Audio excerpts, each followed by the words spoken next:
देखिए, शनिदेव को तो हम सभी न्याय के देवता के रूप में जानते ही हैं। लेकिन क्या आप जानते हैं, अगर किसी की कुंडली में इनकी टेढ़ी नजर यानी वक्री दृष्टि पड़ जाए तो समझ लीजिए उसके जीवन में परेशानियों का आना तय है। लेकिन हनुमान भक्तों को इस चीज से टेंशन लेने की बिल्कुल जरूरत नहीं। इसके पीछे एक दिलचस्प कथा छुपी है।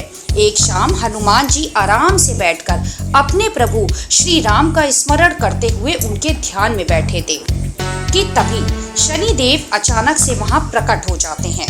अब देखो, शनिदेव हमेशा सिर झुकाकर चलते थे, क्योंकि इनकी दृष्टि जिस पर भी पड़ जाती उसका बुरा समय शुरू हो जाता था। शनिदेव ने कड़क आवाज में कहा, हनुमान, मैं तुम्हें चेतावनी देने आया हूँ। त्रेता युग में तुम्हारी ताकत अलग थी, लेकिन अब कलयुग शुरू हो चुका है और अब मैं ज्यादा शक्तिशाली हो चुका हूँ। तुम्हारी 7.5 शुरू होने वाली है। हनुमान जी मुस्कुराए और बोले, जो लोग श्री राम के भक्त हैं उन पर किसी भी ग्रह का नकारात्मक प्रभाव नहीं पड़ता। तुम कहीं और जाओ, मुझे प्रभु का स्मरण करने दो। लेकिन शनिदेव अड़ गए। मैं सृष्टि के नियमों से बंधा हूँ और 7.5 से तो कोई भी नहीं बच सकता। तुम्हारे मस्तक पर मैं बैठने वाला हूँ। हनुमान जी बोले, अच्छा तो ठीक है, फिर आ जाओ। जैसे ही शनिदेव हनुमान जी के सिर पर बैठे, अचानक हनुमान जी को तेज इचिंग सी होने लगी। अब हनुमान जी भी अपने स्वभाव के पक्के थे।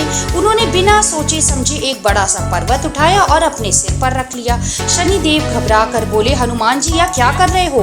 हनुमान जी मुस्कुराए और बोले, अरे शनिदेव, जैसे आप अपने नियमों से बंधे हो वैसे ही मैं अपने स्वभाव से। मेरे सिर की खाज मिटाने का यही तरीका है। इतना कहकर हनुमान जी ने एक और पहाड़ उठा लिया। अब बेचारे शनिदेव तो दर्द से चीखने लगे। हनुमान जी, कृपया करके इन्हें हटा दीजिए, मैं संधि करने को तैयार हूँ। हनुमान जी बोले, अभी तो मैंने बस 2 ही रखे हैं, एक और रख लूँ? बस अब शनिदेव को समझ आ गया था कि हनुमान जी से पंगा लेना बहुत बड़ी गलती थी।